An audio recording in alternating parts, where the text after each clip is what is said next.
Storytelling has been a way of entertaining for hundreds of years. When we tell a story in our native language, it's natural and easy. But what if you want to tell someone about a past story in English? Hi, I'm Lindsay, ready with your daily bite of English. In today's episode, we're learning about the past simple and how to form past verbs. Like, subscribe, and check out bitesizeenglish.com for English content. Let's take a look in the past. In English, the form of the verb tells us what time period the actions are in: past, present, or future. Look at an English verb list. You'll notice that it has 3 columns.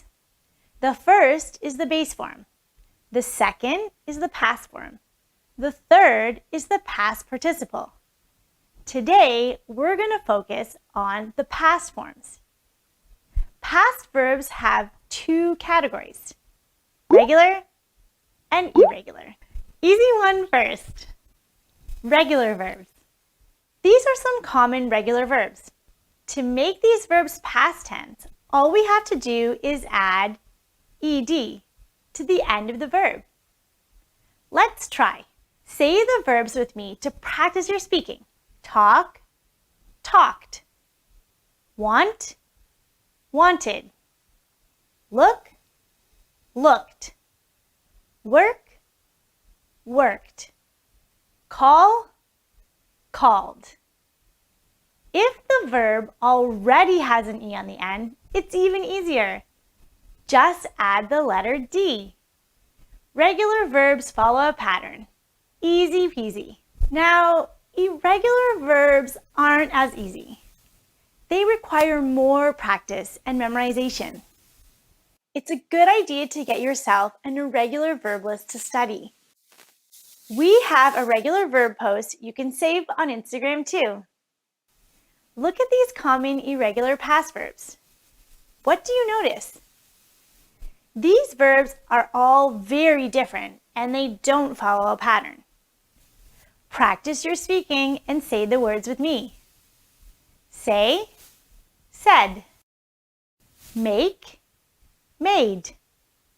Eat, ate.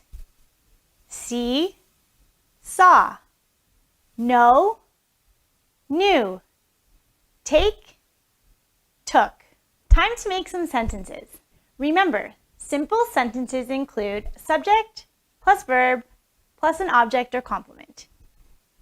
To make past sentences, you must use the past verb, like this.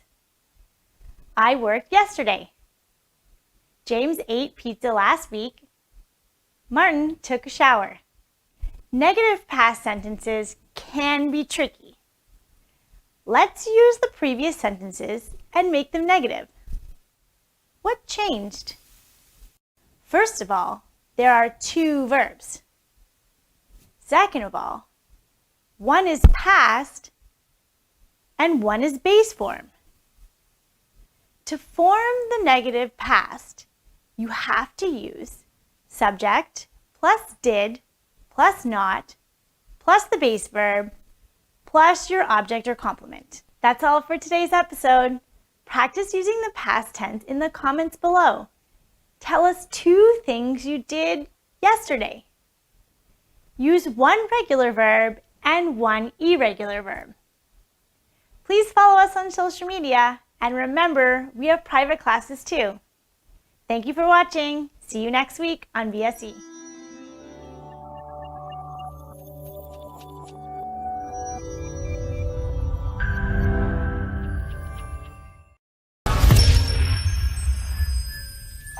Doesn't make any sense. How can I use the present to talk about the past in English? You're right. At first, it doesn't seem to make sense. But I promise there is logic, rules, and that's why you're here watching us on YouTube right now. As a language learner, you may be a little bit confused about when to use the present perfect or the simple past. After all, they both refer to events that already happened in the past. Let's investigate some verb tenses today. Hi, it's Lindsay here, and welcome to a new episode of Bite Size English, your daily bite of English. Run, Forrest, run! Today's episode is about understanding the differences between the simple past and the present perfect, when you should use them, and why.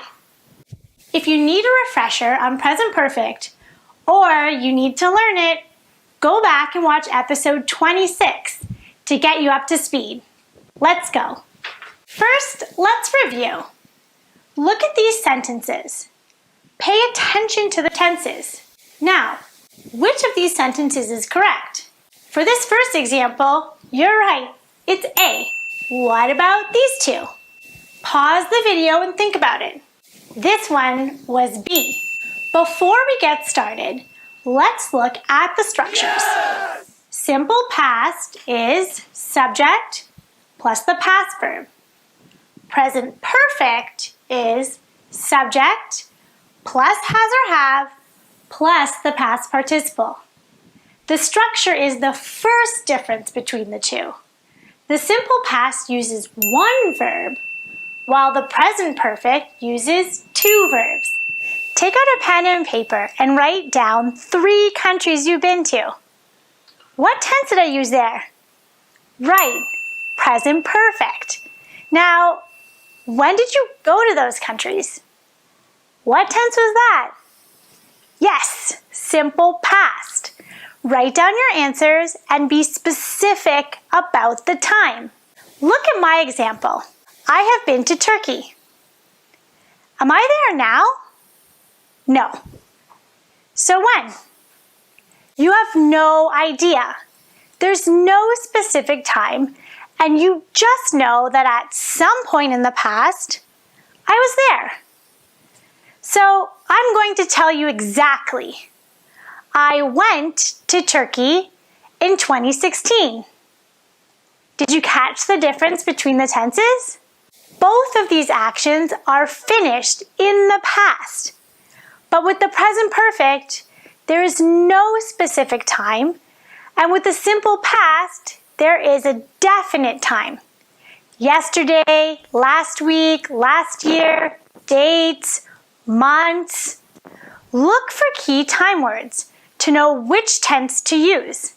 Like this example. I ran a marathon last summer. Specific time. I have run a marathon. No time.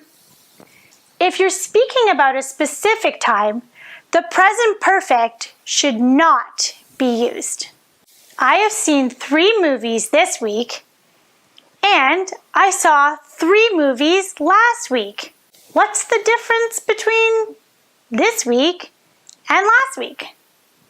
I'll give you a hint. One is finished and the other is not.